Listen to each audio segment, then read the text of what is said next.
अगर मैं आपसे पूछूं चाइनीज रेस्टोरेंट सिंड्रोम क्या होता है या स्वाद कितने प्रकार के होते हैं, उमामी कौन सा स्वाद है, तो आपको सोचना पड़ेगा। हम इस पर आज अभी चर्चा करेंगे, लेकिन उसके पहले एक निवेदन, कृपया हमारे चैनल को सब्सक्राइब करें और अगर पसंद आए यह एपिसोड तो लाइक करें, कमेंट्स करें।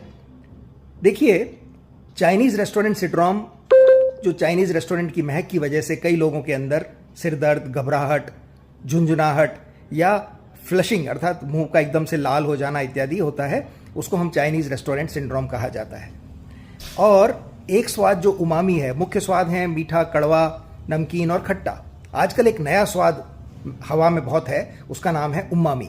अब उमामी स्वाद कौन सा है? जो मीठी महक यानी मीट के जैसी महक हो या सेवोरी टेस्ट जिसको कहा जाता है, ये शब्द आजकल काम में आते हैं उस चीज़ के लिए, और ये पैदा होता है एमएसजी की वजह से। एमएसजी यानी मोनोसोडियम ग्लूटामेट। अब मोनोसोडियम ग्लूटामेट क्या चीज़ है? ये एक तरल पदार्थ है जो कि पिज़्ज़ा, बर्गर इत्यादि में स्वाद को बढ़ाने के लिए डाला जाता है। अब मोनोसोडियम ग्लूटामेट एक तरह का अमीनो एसिड्स है, और आप जानते हैं अमीनो एसिड्स ऑर्गेनिक कंपाउंड्स हैं जिनकी यूजुअल अगर मैं केमिकल फार्मूला बोलूं तो एक एग्जांपल के लिए RCHNH2 बॉन्ड COOH इसका एक फार्मूला हो सकता है। अब जो चाइनीज फूड सिंड्रोम है उसको हमने देखा कि व्यक्ति को किस प्रकार से वो इफेक्ट करता है। उसी तरह से जब पिज़्ज़ा, बर्गर इत्यादि में डाला हुआ यह तरल पदार्थ हमारे शरीर में, ऐसा कहा जाता है कि मोटापा, लिवर की कंडीशंस और खासतौर से अस्थमा यानी कि ब्रोंकल कंडीशंस, जहां पर सांस लेने में व्यक्ति को दिक्कत होती है, वो उस तरह की बीमारियां शरीर में पैदा करता है।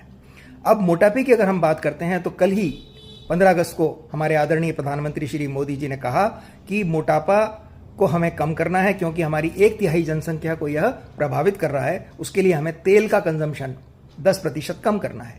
उसको कम करने के लिए हमें कम से कम 2 बार हफ्ते में उबला हुआ खाना खाना है। और दूसरा, हम ये जो पिज़्ज़ा, बर्गर इत्यादि हैं जिनमें इस तरह की चीज़ें डली हुई हैं जिससे कि मीट के जैसी खुशबू आती है और हम धीरे धीरे वेजिटेरियन से शिफ्ट हो सकते हैं नॉन वेज की तरफ, उससे हमें बचना होगा।